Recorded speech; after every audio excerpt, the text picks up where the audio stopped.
So she's a medical doctor. She's also a lawyer and just a powerhouse thought leader in America. So welcome to the show, Dr. Simone Gold. Hi there. Thank you so much, Debbie. It's wonderful to be back. Great to have you. Great to see you. Honestly, I that was probably too short of an introduction because you do so much, which I love all of it. The three things I want to hit today, I want to do your book last, I think, because I want to talk about your activism at America's Frontline Doctors and trying to get the medical community to come around to essentially agree that ivermectin, that treatments that are not the vaccine, but treatments for COVID, ivermectin, hydroxychloroquine, can be purchased over the counter. So just start with that if you would. But what are you doing and why are you doing it? So we noticed in 2020 that there was tremendous disinformation and propaganda and actually interference in the doctor-patient relationship. Many doctors didn't know or were afraid to prescribe easy, safe, generic medicines like hydroxychloroquine and ivermectin, which we knew would be very helpful in early SARS-2, which is the virus that causes COVID, could lead to COVID. So it was difficult to find a doctor to prescribe it, but even if you did, it was very difficult to find a pharmacist who would dispense it.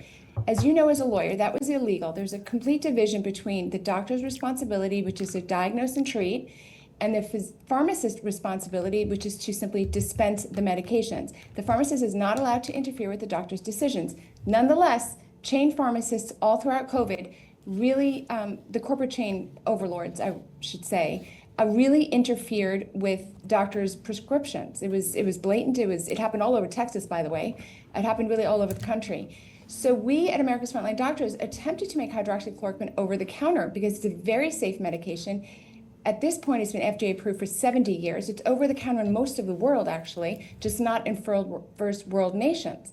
Ditto for ivermectin, which won the Nobel Prize for medicine at least 10 or 15 years ago, and it's been FDA approved for about 30 years. So both of these medicines are very, very safe. And had they been widely available to Americans, had the doctors not been empowered to be the choke point, for example, where you could get the medicine, like having to go to a doctor, and had the pharmacists not been able to block its dispensing, the outcome during COVID years would have been entirely different. If you look at the data, you will see that nations that had hydroxychloroquine widely available had much less death rate than Western nations like America, Canada, Australia, where they restricted it. So I've always been hot on making these drugs over the counter. We tried during COVID, but we were turned down by the FDA. Now it's a new administration, it's a new day. And so America's Frontline Doctors has submitted a petition to the FDA requesting that it looks at this issue, specifically making hydroxychloroquine over the counter, making ivermectin over the counter. This would bypass the need to get a doctor's permission and, almost more important, bypass the corporate pharmacy chain's ability to interfere with your own healthcare decisions. And my larger point is that I don't think the FDA has proven itself trustworthy to determine what medications should be permitted for the consumer, the citizen, to try. Let me be clear. We describe medications in two ways. We classify them as safe, unsafe, effective, not effective. I would like the FDA to only be involved in safety. I do think the FDA has a role in making sure that we only have safe products in America, but I don't trust them to only have effective products. There are products that we know are effective that the FDA is blocking. And as long as they're safe, I'd like the FDA to get out of the way. And this is one of those examples. Let's bring this medicine to the people, let the people decide. Dr. Gold, I'm so glad you made that distinction and that the role of the FDA should, in your view, be limited to just what is actually safe or not. I mean, some agencies saying that's not safe. But I want to go back to just because I think, I was thinking about during the time of COVID, I think for a lot of people, a lot of Americans, and certainly for doctor friends of mine, their eyes were kind of opened up for the first time to the extent to which it appears the biopharmaceutical companies were kind of in a too cozy a relationship with the federal regulators. And so, the idea, for example, I recall when, I don't know what exactly, where we were in COVID, the first or second year of COVID, but there was a big campaign to say you're using a horse dewormer, I think it was, as a means of convincing people that ivermectin was not, or was that ivermectin or hydroxychloroquine, whichever one it was. Ivermectin. Wasn't effective. And other doctors, you and others I know, who are saying it is not. I mean, it does have that use, but there are other uses. It's very safe. So what accounts for the FDA, or I don't mean to point just the FDA, because I think it was other agencies as well, NIH, but what accounts for them telling people it was ineffective when you and many doctors knew it was? It was such a shameful moment for the FDA, and it is specifically one example why I and most Americans do not trust them. They were blatantly political. The FDA tweeted out something like, "Oh shucks, you're not a horse." I think they said, "Y'all, you're not a horse. Don't take this medicine." And it was the most viral tweet the FDA ever put out. And as you probably know, that went to court, and the FDA had to pull that back. It was frontline doctors that kind of pulled that back, and the FDA had to remove that tweet. However, the harm had been done, and the FDA revealed itself to be entirely political. This is a drug that won the Nobel Prize in human medicine, right? I think it was in 2015. The FDA, knowing it won the Nobel Prize in medicine, dares to put a tweet out mocking it as horse medicine. It's unbelievable, and it is why we need to take matters into our own hands. The FDA does have a process called the Citizens Petition. This is almost like a fail-safe maneuver. If a drug manufacturer hasn't, for whatever reason, brought a drug to the FDA to convert it from prescription to over-the-counter status, citizens can request that of the FDA, and that's what this is. The process is called filing a citizens petition with the FDA. We did it. America's Frontline Doctors did that for hydroxychloroquine and ivermectin. We want the FDA to get out of the way of Americans. We want to have the same ability to access safe generic medicines that we have really all across the world. Stop, being the nanny state is a good way to put it. Let Americans have access to safe medicines. This is much bigger than COVID. This is kind of a philosophical, are we living in a nanny state where there's a centralized government that's going to control our access, or can we make decisions for ourselves? Let the FDA look at the safety studies of medicines. After that, I'd like them to get out of the way. They have not proven themselves trustworthy of allowing them to have the power to determine what's quote unquote effective. They have violated that trust. Love that. I will tell our listeners, so at the website, americasfrontlinedoctors.org, americasfrontlinedoctors.org, I signed this petition. I urge you to do it as well. And it's really just, if the government hears from enough people, they have to listen. They have to pay attention. And this nanny state term, I love that term, but that's like a nice way to say it. It's a very controlling thing. You can get close to the T word, tyranny, where the government is saying, actually, we've decided you can't have this. Now, my simple-minded way as just a not doctor person was, if my doctor says, I think this would be, good for you, I think it would help you, and I trust my doctor, I like my doctor, I want to take that, the only reason the government should be in the middle of that is if they're saying, well, it's actually really unsafe, it'll probably kill you, or probably do. Short of that, it's another way of saying what you're saying, but it's a freedom thing for the people. And also, the way the laws work in this country is doctors get to decide. It's an individual medical decision. The FDA does not get to decide. When the FDA put its thumb on the scale, when the CDC and Fauci was discouraging doctors from using it, and they sort of empowered the corporate pharmacy chains to interfere with doctors' abilities, we saw tyranny in action. This was entirely illegal. Medicine is practiced by an individual doctor for an individual patient. The FDA needed to get out of the way. It really violated so many laws, and yet, we couldn't stop it in the middle of that. The reason this is so important, many of your viewers might be like, well, why is this so important? COVID's over. The reason it's important is there's a lot of potential uses for these generic old medications. We call it repurposing. We want to repurpose these medicines. Many of your viewers know that some of these medicines can be used for complementary cancer care. For example, we want people to have access to this. We don't want the FDA limiting access. I love that. And I do love, actually, if anyone listening, if you know and trust your doctor really well and you've had a good experience working with him or her, the idea, I'll go back, it's a freedom thing. The idea that you're saying, now that I have XYZ problem, I want to be able to talk to my doctor. And you want to be able, and the other thing is getting second opinions as well. So you want to be able to talk to doctors, use your judgment, your assessment of the doctor, of yourself, what you read about it. And the idea that the government's in the middle of that is it's the opposite of freedom, and I love that you're doing that. So I know you're also on your repurposing thing. I don't want to go down this rabbit hole too far today, but I have been reading more and more about the use, especially I believe is Ivermectin, to be very, very helpful. And I think, is this one you're alluding to for cancer treatments?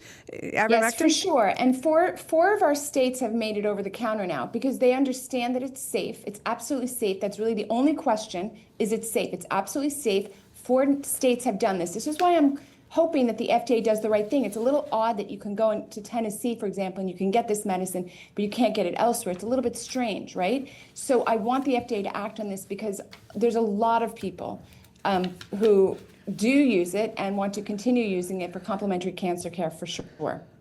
And the other thing that happens is it begins to set a precedent that if there is a drug that that doctors across the country would like to use, you're making a distinction for the FDA. Yes, you can be involved, and I'm repeating something we were just saying, but yes, you can be involved, FDA, if you're deciding safety, but not if you're just deciding, I don't think... Efficacy, effectiveness. Yeah. I do not trust them on effectiveness. And I urge people to sign the petition. And let me explain exactly why. These petitions went to the FDA. But when we eventually are called in to speak with them, I want to be able to say 100,000 Americans have signed these petitions. They want this. That's really why it's so important. We want to show the FDA how important this is to average Americans. Love that. Okay, and I mentioned, Dr. Gold, when I was introducing you, I meant to also add, because I told our listeners you're a lawyer as well as a doctor, your advocacy as a doctor, it's not really been just for your freedom as an individual physician, but it's impacting the whole doctor-patient relationship, the legal surroundings of that in America, and I think it's consequential for everyone. Even if you didn't get COVID or didn't try ivermectin, you're shifting the thought in the public eye to hopefully eventually shifting the way we in Washington, those in Washington, think about what FDA role should be, because there's a lot of this, circular resumes going around between pharmaceuticals to the FDA to CDC, and the idea that the government's there not to make sure that the biopharmaceuticals can force their products on you. They're there to say, we represent the people, the safety of the people, and we want to, and we're not being swayed either way by the biopharmaceuticals. That's that. There's a term I can't generate it. Regulatory capture? Yes, regulatory capture. I think I learned that from you. But anyway, regulatory capture that is just inconsistent with the right idea of American government. So God bless you for doing that. Plus, I see you've been writing legal briefs, AFLDS. But let's turn to your book, because, I have to say, you went to Washington January 6th and were among those who entered the Capitol peacefully and exited the Capitol peacefully and engaged in no violence, didn't break anything, I know you went in to read the speech you had prepared for that day, which you didn't end up being able to give earlier in the day, in the rotunda, and gave your speech and pretty much walked out. I think you're in there, is it 48 minutes, something like that? Yeah, and ended up going to federal prison over that. So, we've talked about that in this show, and you've talked about actually at one of my summits, maybe a couple of them, Women for Freedom summits, about what happened that day. So I just want to start with, your story is, it's really a condemnation of our justice system that you even end up being prosecuted. But start with, why'd you write this? What's the point in writing this, your whole experience, into a book? Right. This was a really tough book to write because it's really an indictment of our whole justice system and, quite frankly, our medical system too. but I want people to be optimistic. I want people to see the flaws. I want them to see the problems and see where we can make changes. So it starts with my experience on essentially blowing the whistle on our shameful federal public health policies that were just corrupt and misguided and really killed people. So I go over a lot of what Fauci said and did. I mean, it's horrific when you really look at it, absolutely horrific.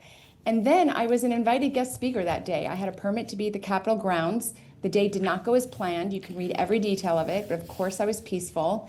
And 12 days later, after January 6th, I was arrested in a very, very violent arrest. So that's one of the chapters in the book. What in the world is the FBI thinking when they think they should be arresting me with the same strategies that they used to arrest, a member of the El Chapo family? What has gone wrong in our system that allowed that to happen? I mean, if you really thought you had to arrest me for a trespass, you pick up the phone. I mean, that's what was always done in these situations. No, what happened to J6ers is that we were treated as violent extremists. It was a con on the American people. And I explain how dangerous this is for Americans, that we take one class of people, in this case, it was political conservatives, you take one class of people and you treat them differently. That violates equal protection. But the reason I wrote this book is because as a physician and a lawyer, I really understood what was happening to me in real time. And I have the references, and I knew what people said, and I knew when they said it and where they said it. So it's essentially a historical record forever. We've heard a lot of people say, I never said that, and yeah, you did. Here they are, here are the receipts. I walk through the policies that Fauci did, for example, on the medical front, 6-foot social distancing, totally fabricated. So I have the link in there, I have the reference in there. You can look for yourself. Did Fauci really say that there was no merit to the 6-foot social distancing? The answer is yes, he really did say that. Did he really say that, forcing you to take the shots would, if you lose your job, would force you to give up your ideological bullshit? Like, he literally mocked people's inalienable right to sovereignty over their body. So I have all the receipts, all the quotes, and it reads like a page turner, and I wanted to open people's eyes. My favorite chapter, quite frankly, comes towards the end. I have a whole chapter on what it was like to be in a women's maximum security prison. I'm a white girl, MD, JD. What am I doing in this hardcore prison? What was that like? It's really eye-opening. And my absolute favorite chapter is I wrote a whole chapter about women in the federal prison system. And I really would like politically conservative people to read that closely. I think we've been fed, a fairy tale. We're law and order. We like to follow the rules. We like to be good citizens, but we are having people languish in prison for decades on vertical overcharging and horizontal overcharging. And I really expose it. Debbie, especially the legal chapters, you're going to love. There's a chapter on Fisher. There's a chapter, on conspiracy and obstruction. And we really just teach people what happened. I love that. And I actually remember shortly after, first of all, as one little aside, I remember when you were released, that the one person, at least the one person I knew who was there was Congressman Louis Gohmert, who has been on the show many times. He's just a gem of a human being, and he'd follow your story. He was one of the few members of Congress who continued to call out that January 6th, everything about the January 6th, the handling of it by the FBI and then the Department of Justice just smelled of corruption, was out of line, was it was overcharging, it was the whole, from the way that people were arrested, the way the FBI treated American citizens, as you say, it's a trespass charge, and they're breaking down the door, and the whole thing that happened with numerous other people who've been on the show. It was, Louis Gohmert called all that out. So remember, he was there when you got released. I also remember you had your Anyway, you had your hair in braids. I had my hair in braids. I just want to tell people that this book is not sanitized. I don't want to make it sound like that. This is a real page turner. I literally say who lied. My assistant USA prosecutor, I don't even want to mention her name, but she now works in your great state of Texas, and she's a liar. And I've invited her in that book to come sue me for defamation. She can't, because I put all the receipts, all the proof that this AUSA lied through her teeth. So I do that throughout the book. I absolutely call out the liars. I have, here's what they said, here's what they did, here's what they knew. And it's like an expose, actually. You know how we're still waiting for the Epstein files? Yeah, wow. I actually did it. Like I actually released the names. Here they are. Yeah, I love that, and I urge people. It is a page turner. It's a lot. It's that feel of, yeah, it's a page turner, and tell-all isn't exactly the right tone, because it's really just saying you Americans need to care how our justice system functions, how our prison system functions, how the courts, how they treat people. I know you speak in there about the judge who should have recused himself. There's that too. I love that you put all this in there, and you have a chapter 16 called American Fascism. Okay, if there's one overused word in American political parlance today, it's fascism. I mean, people use it anytime they don't like a policy. They heard that, some new policy came out, that's fascist, and then therefore it becomes a meaningless term, but it's not when you use it. So what are you calling fascism? So, our Constitution, specifically our Bill of Rights, is really this very thin line that separates us from being subjugated as slaves or as servants to the state. And we saw that our rights were just trampled upon. So when you have a government that is abrogating your rights, to me, I call it fascism. It could be tyranny. Communism and fascism, I understand exactly, they're from different poles, but they end up in tyranny of the individual. So the book really explains in tremendous detail how the individual's rights are being trampled. And this, I call it, there's like an infrastructure fascism. How did you have ordinary FBI agents break down my door, take one look at me and point huge weapons at me and not think that you're living in a fascist nation? It was bizarre. How did you, there's stuff in there you don't know, Debbie. I was framed by the federal government, supposedly the Department of Homeland Security, as though I was dealing narcotics. It's an unbelievable episode that I didn't talk about publicly until this book. That is what fascism is to me. That's the way I'm using the term, which is the government has so much power over the individual that it just evaporates individual rights. And I bring the receipts. You'll understand why I use it when you read the book. I really do encourage people, it's the way that this whole January 6th protest happened, and people, and the reason that people showed up in Washington on January 6, 2021, is because they had an overwhelming sense that the 2020 election was stolen, that Donald Trump had indeed won re-election, and they didn't like how it seemed like the fraud was being steamrolled, the people being steamrolled. So it was a protest over that. And it was very quickly, it seemed to have been set up well ahead of time to call it an insurrection. In fact, there were, you may have a slew of people. Go ahead.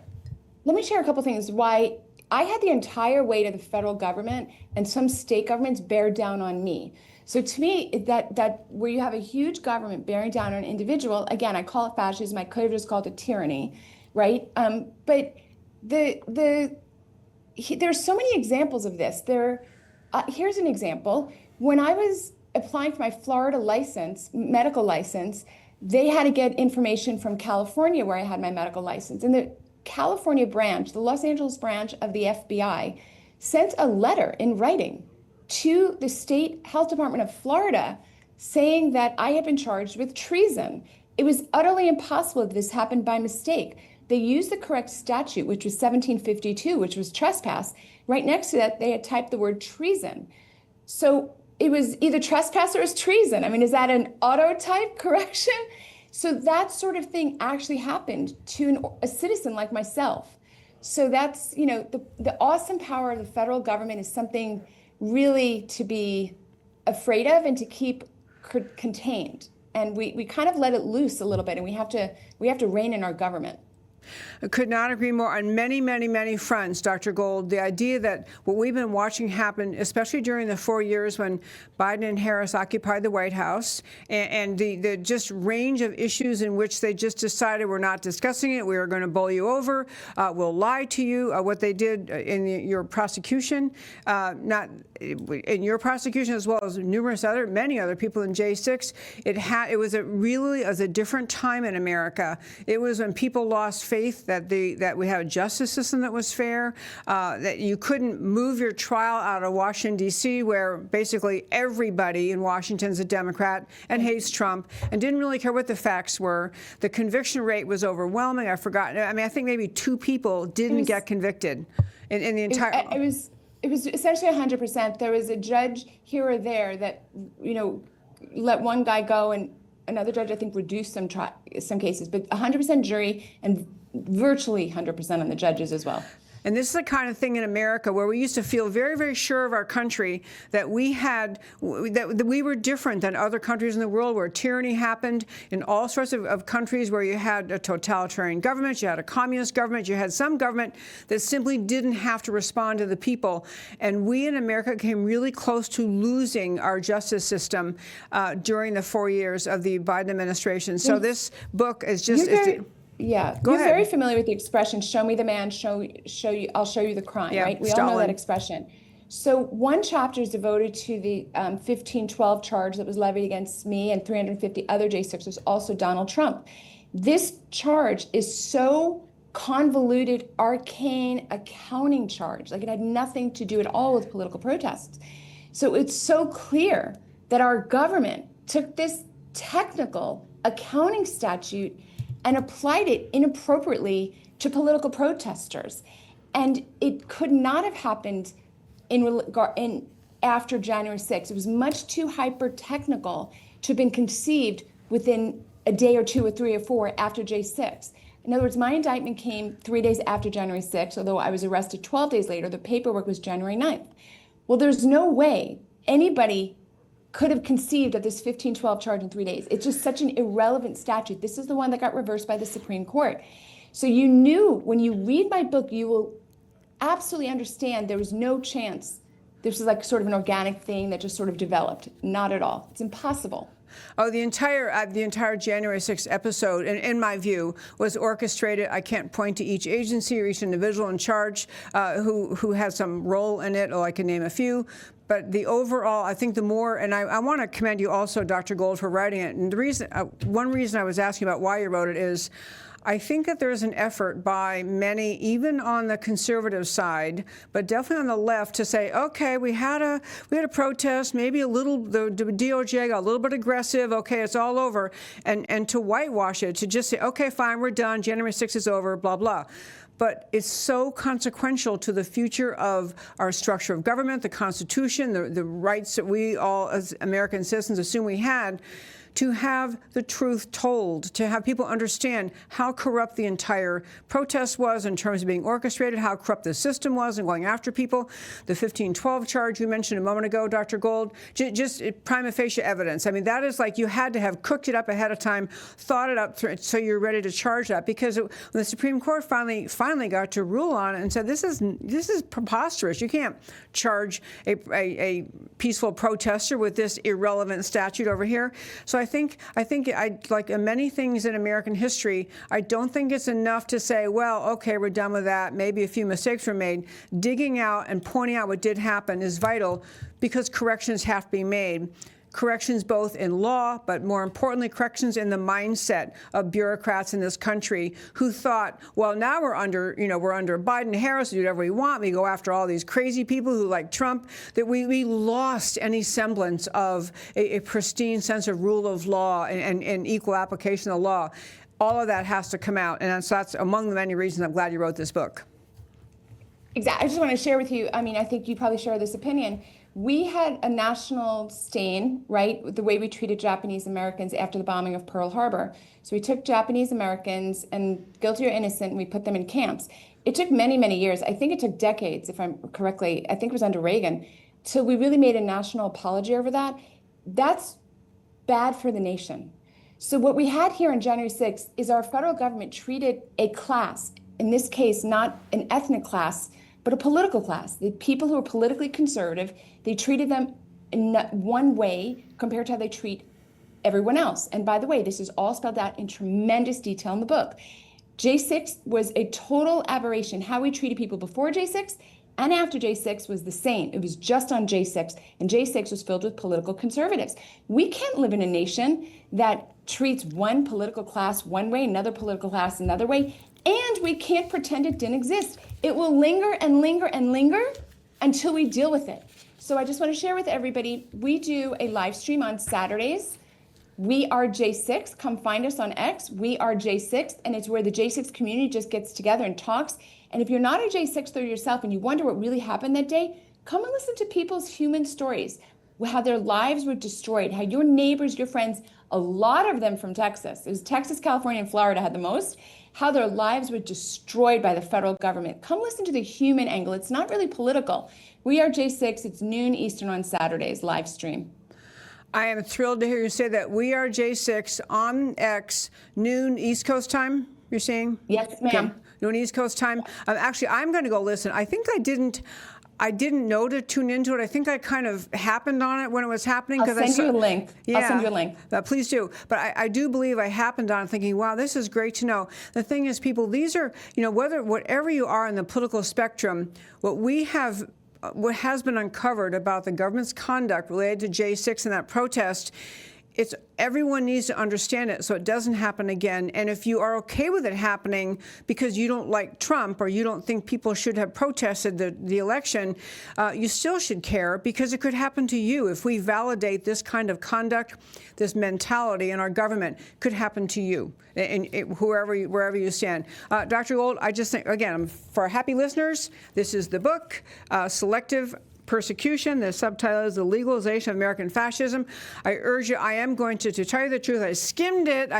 Usually I try to read the whole book before I have a person. I did not get to read it, but I will because I'm thrilled by it. And I commend you for the deepest reason is because I think that people need to care about getting the whole truth out and have just kind of not truth and reconciliation, but an honest appraisal and an honest accounting of what occurred that day. And if there are people who are criminally responsible, which I believe there are, we need to prosecute them. We need to just not allow this to happen again. So, Dr. Simone Gold, awesome you wrote this book. Awesome, America's Frontline Doctors. Everyone should go sign your petition.